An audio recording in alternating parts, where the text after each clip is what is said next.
bienvenue sur AllPods. Dans le tourbillon numérique où l'innovation redéfinit notre réalité, nous sommes votre phare hebdomadaire dans l'océan de la formation tech. Notre mission ?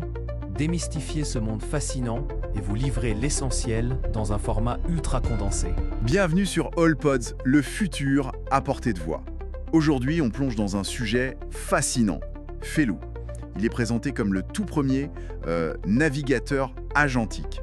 On a épluché pas mal de sources, le site officiel, des démos vidéo, des analyses techniques et aussi beaucoup de retours d'utilisateurs. Notre objectif, décortiquer ce concept. Un navigateur qui agit pour nous, c'est quoi exactement? Comment ça marche? Et est-ce que c'est vraiment une révolution? Allez, on regarde ça de plus près. Et si vous aimez ce qu'on fait, pensez à vous abonner, à laisser une note, ça nous aide beaucoup. Bon, ce qui frappe tout de suite dans ce qu'on a lu, c'est cette idée de rupture. Fini le navigateur qui affiche juste des pages. Fellow, lui, il promet d'aller au-delà de la navigation, vers l'action. Il y a un utilisateur qui a dit un truc assez fort. Chrome me servait à chercher, Fellow me sert à faire. Ça interpelle, non? Ah oui, tout à fait. Et ce terme navigateur agentique, si on regarde les définitions, ça désigne bien ça. Un navigateur avec des agents logiciels intégrés capables d'agir seuls. Fellow, qui a été lancé en mai 2025 par une start-up européenne avec des anciens de DeepMind, de Modia quand même, est conçu pour ça. Il comprend des ordres en langage naturel, comme si on lui parlait, et il peut faire des trucs complexes, chercher sur plein de sites, synthétiser l'info, remplir des formulaires, publier des posts, tout ça sans qu'on soit derrière son épaule en permanence, quoi. Il devient un participant actif. Et les démos sont assez parlantes, c'est vrai. On voit Fellow trouver des mots-clés sur un site à Loscon qu'il ne connaît pas a priori, ou alors publier un poème sur Twitter, tout seul. L'interface a l'air simple. Un glisser-déposer pour donner un ordre, une sorte de timeline pour suivre ce qu'il fait. Mais qu'est-ce qu'il y a vraiment derrière? C'est là que ça devient technique et intéressant. Exactement. Sous cette facilité, il y a des technos assez pointus. Le moteur principal, c'est ce qu'ils appellent Deep Action. Ça permet à Fellow non seulement de naviguer, mais aussi de, disons, réfléchir, d'organiser. Il utilise souvent des fenêtres fantômes, des sortes de navigateurs cachés pour bosser en parallèle sans nous gêner. Et un point important, il peut se connecter et agir sur nos comptes privés, là où on est déjà identifié. Et tout ça, ça repose sur les K-Framework. C'est une architecture open source qui mélange des grands modèles de langage, type Claude 3.5, les modèles d'OpenAI, avec des outils spécifiques pour interagir avec le web. Ça permet de coder en langage naturel, en fait. Imaginez d'écrire une tâche complexe en français, et hop, elle est automatisée. Il y a une API unifiée pour tout piloter. Navigateur, OS, IA, et ça apprend de l'expérience. Et côté sécurité, ils insistent beaucoup là-dessus. Pas de tracking, chiffrement, traitement local quand c'est possible, et un environnement sandbox pour isoler les actions. D'accord, la techno est poussée, mais au quotidien, ça donne quoi? Les cas d'usage cités sont variés. On parle de générer des rapports d'analyse de marché, sur des secteurs comme les EdTech ou la santé.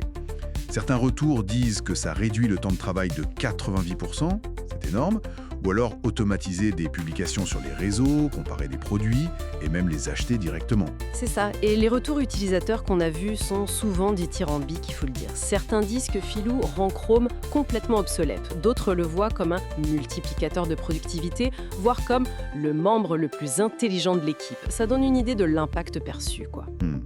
Et comment il se place par rapport aux autres outils IA qui naviguent sur le web, comme Perplexité ou les fonctions de navigation de ChatGPT? Alors là, Fellow revendique une vraie supériorité. Les sources le comparent à Perplexité, ChatGPT, Manus, OpenAI, Deep Research. Une analyse dit que les rapports de Fellow sont plus précis, plus profonds.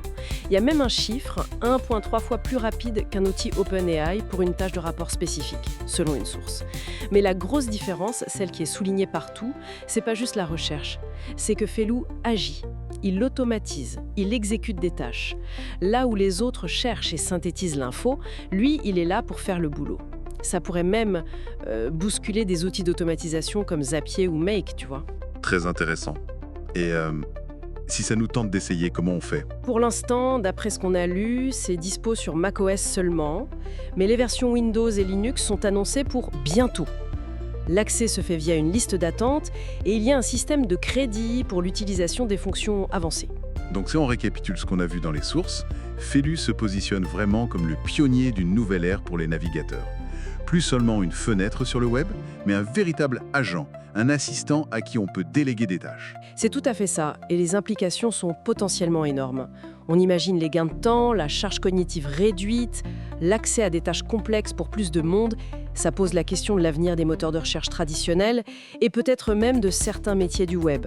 On passe d'un outil qu'on pilote à un agent qu'on mandate, en quelque sorte. Et ça nous laisse avec une dernière réflexion, une question pour la suite. Si nos outils commencent à agir pour nous sur instruction, est-ce que la prochaine étape, ce ne serait pas qu'ils anticipent nos besoins avant même qu'on les formule?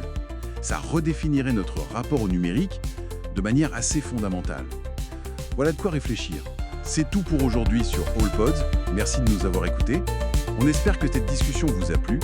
N'oubliez pas de nous suivre pour ne pas manquer les prochains épisodes. Vous pouvez aussi nous retrouver sur notre site web et sur Twitter @AllPodsTech. À très bientôt sur AllPods, le futur à portée de voix.